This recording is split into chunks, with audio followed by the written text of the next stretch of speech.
Bonjour bon peuple de Dieu, et je te souhaite que Dieu te garde dans cette année 2023.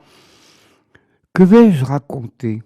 Ah, Abraham, le père des croyants. Mais quelle est son histoire? Oh, connais pas. Hop. Toutefois, Dieu n'abandonne pas les hommes. En effet, Abraham, de par plusieurs générations, est le fils de Shem. Alors, je ne vais pas vous raconter l'histoire de Noé, mais son père, Tarar, était un homme juste. Et la ville de Our, alors c'est un peu aujourd'hui ce qu'on appelle la Syrie, l'Irak, qu'on appelait dans l'Antiquité la Mésopotamie. Oh, vous me direz, là, c'est bien compliqué. Bon, c'est comme ça. Et là, Abraham naquit dans ce pays 2000 et des poussières avant Jésus-Christ. En effet, à cette époque, comme la nôtre d'ailleurs, les hommes n'adoraient plus. Ils étaient, comme on dirait aujourd'hui, des idolâtres. Ils s'adonnaient à des faux dieux, mais ces faux dieux, sans le savoir, engendraient la déviation des mœurs. Et cet homme juste, il eut, bien sûr, une partie d'Our en direction du pays de Canaan, qu'on appelle aujourd'hui Israël, et il resta un moment à Haran. C'est le long du parcours. Abraham était un homme riche par le travail. C'était l'époque. Il avait des serviteurs. Et aussi, il prit son neveu Lot, qui était orphelin de père et de mère. Et il continue son chemin vers Canaan. Et voilà qu'une famine était dans le pays. Il fut obligé d'aller au pays d'Égypte. Et la Bible relate cette petite histoire. Et que femme, Sarah, tu diras que tu es ma sœur. Si tu dis, ou si je dis que je suis l'époux, eh bien, ils vont te prendre. C'était la coutume de l'époque, bien ou pas, c'est ainsi. Et bien sûr, on découvert ce mensonge et il dut fuir.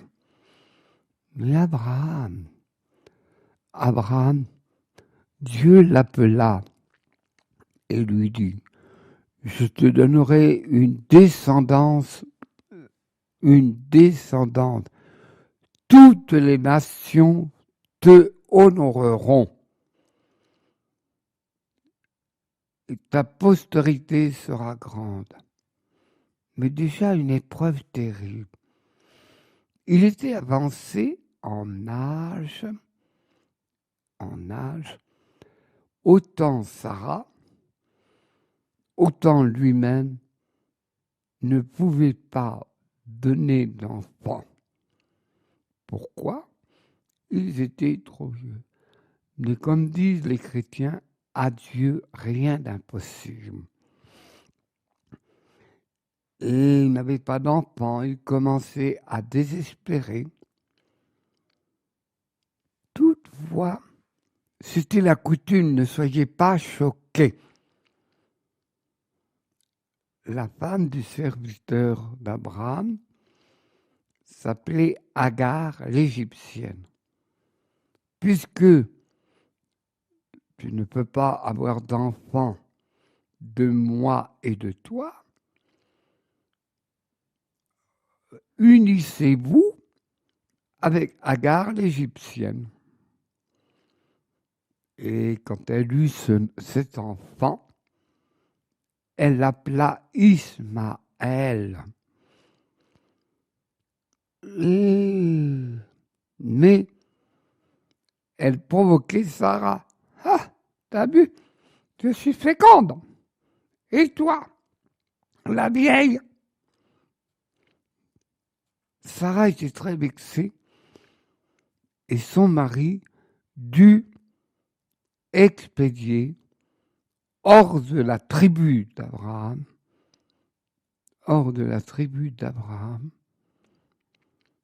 Ismaël.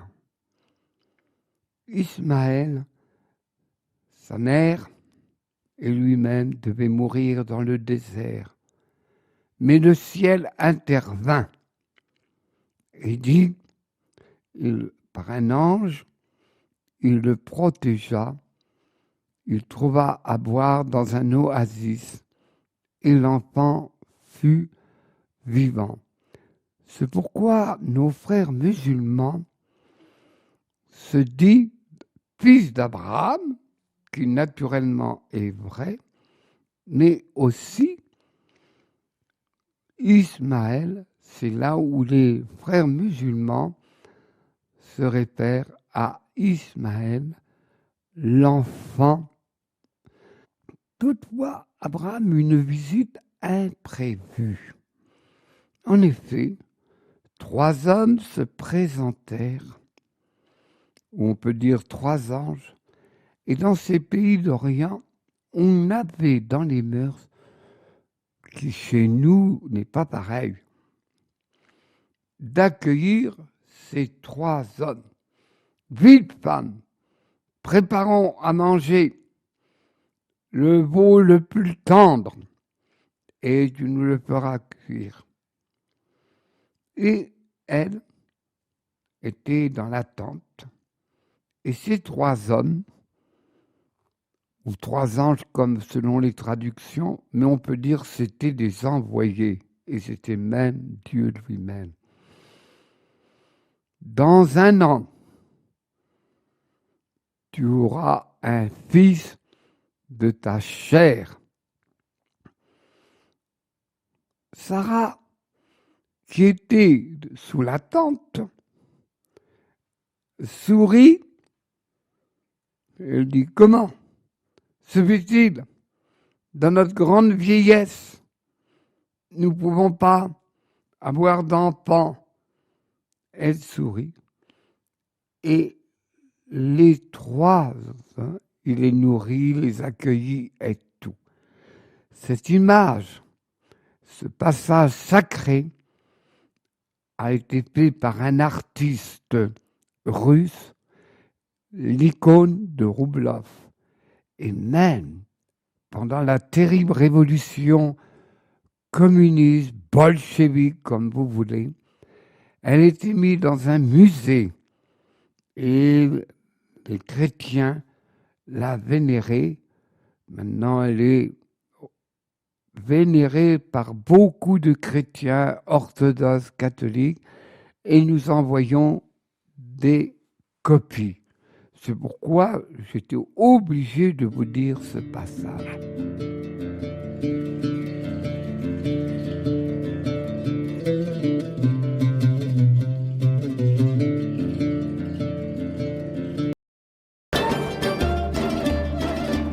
Un an après, 9 mois, en effet, ils eurent d'une façon inattendue, miraculeuse, 7 enfants. 7 enfants. Isaac. Quelle fut la joie. J'insiste lourdement. Abraham. Dieu lui a donné ce nom, il s'appelait Abraham. Abraham, le père des croyants d'une multitude. Et Isaac. Mais un passage très dur, incompréhensible, irrecevable. Dieu lui dit, tu as été toujours fidèle, tu as eu foi en moi lorsque je t'ai dit, tu quittes le pays de Our et d'Aran. Bien sûr, Abraham, Dieu lui dit, tu sacrifieras ton fils. Ce fut, et c'est une épreuve terrible, terrible, même incompréhensible. Il prit l'un de ses serviteurs et arrivé presque l'enfant, la Bible ne dit pas à peu près quel âge. L'enfant lui dit, mais père, où se trouve le mouton? Tu as ce qu'il faut pour sacrifier. Et le père dit, Dieu y pourvoira. Et il monta sur une colline, dont cette colline où les musulmans vénèrent ainsi que les chrétiens ce fameux sacrifice. Et alors Abraham s'apprêtait à attacher son fils sur un autel. Il prit les armes, un couteau tranchant, et tout d'un coup, une voix se fit entendre. Non, ne sacrifie pas ton fils. Il ne faut pas oublier qu'à l'époque, il était coutume de sacrifier son premier-né. Et quand la voix de Dieu est intervenue, non. Là, Dieu voulait nous faire comprendre que tout sacrifice humain est inutile. Aujourd'hui, on dirait un crime et tout, mais ça ne change pas l'acte. Oh, ça ne s'est pas fait du jour au lendemain. Je répète, à cette époque, on sacrifiait les premiers-nés pour que les récoltes soient fécondes et toutes sortes de choses, qui est l'appui quand il y avait des sécheresses épouvantables. La deuxième raison, qui est plus difficile à comprendre à nous, les contemporains, Dieu lui demanda cette épreuve pour lui faire comprendre que tout appartient à Dieu, même la vie d'un enfant.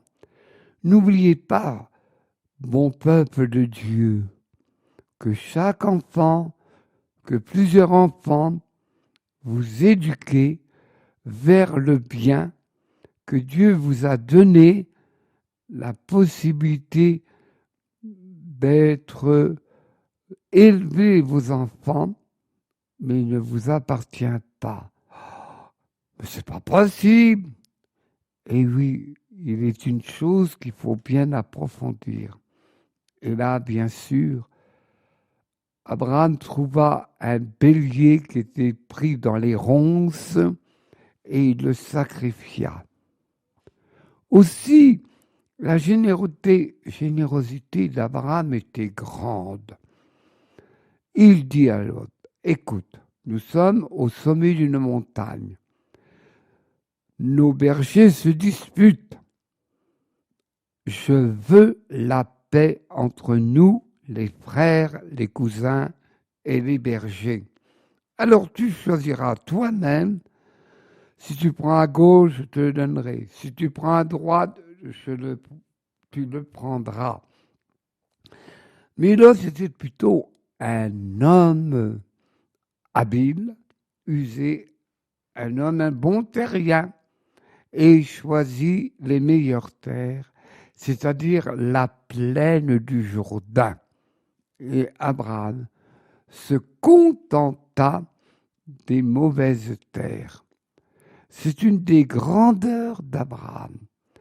Mais aussi, ne soyez pas effrayés. Il y a beaucoup de choses, des paroles dans la Bible qu'on ne comprend pas, mais ce n'est pas grave. Il faut avoir une confiance même si on ne comprend pas. Aussi, Sodome et Gomorrhe, dont son neveu Lot habitait. C'était une ville de corruption. Je veux dire quelque chose qui va vous faire frémir. Ce n'est pas les conceptions d'aujourd'hui un peu de travers. Où Sodome et Gomorrhe pratiquaient l'homosexualité. Aujourd'hui, on dit oh ben c'est coutume. On ne condamne pas la pauvre personne ou les pauvres personnes. Non, mais ce n'est pas dans le plan naturel. Et pour les chrétiens comme pour les musulmans, c'est horrible. Alors Abraham intervint, Dieu le lui avait prévenu. Et c'était un peu la coutume de marchander. D'ailleurs, quand vous allez dans les marchés, on essaye toujours de gagner 3 sous, 5 sous. Oh mais non, c'est un peu trop cher. Et blablabla. Et ça cause. Bon, c'est les marchés des pays du Moyen-Orient. Et il dit, s'il y a 50 justes, est-ce que vous épargnerez Sodome et Gomorrhe? Est-ce qu'il y en a 45, 30, 10? Il n'y a aucun juste. Alors, Sodome et Gomorrhe furent brûlés. Il est une chose qu'on ne comprend pas et pas se peut comprendre. On s'y oppose. Mais Dieu, dans sa grande miséricorde, ne veut pas que la terre entière soit la corruption. Ils avaient comme péché l'homosexualité. Ils avaient comme péché non l'accueil, car dans ces pays du Moyen-Orient, on accueillait tout le monde. Alors il y a des intrigues, et puis comme nous les Français, ça discutaille à pas finir, mais et c'est une preuve historique, géographique, géologue. Sodome et Gomorrhe, maintenant, c'est une mare d'eau, sel, et tous les pèlerins qui ont été peuvent nager tellement c'est salé. Grand mystère.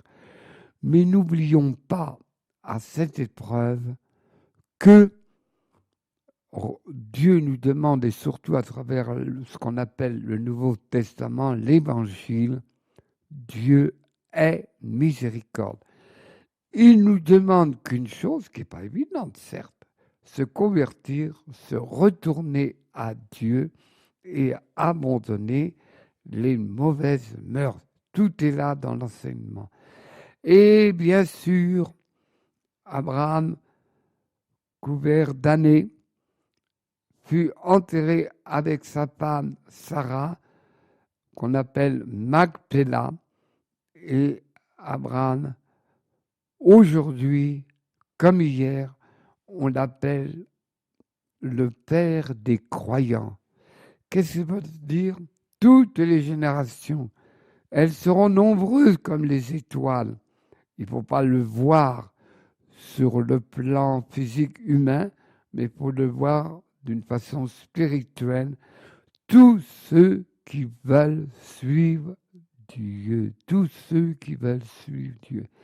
D'ailleurs, Abraham est tellement dans nos mémoires, dans nos cœurs, quand chaque soir, les chrétiens, les religieux disent le Magnificat en faveur d'Abraham et de sa race, à jamais, Dieu n'oubliera pas son peuple par Abraham.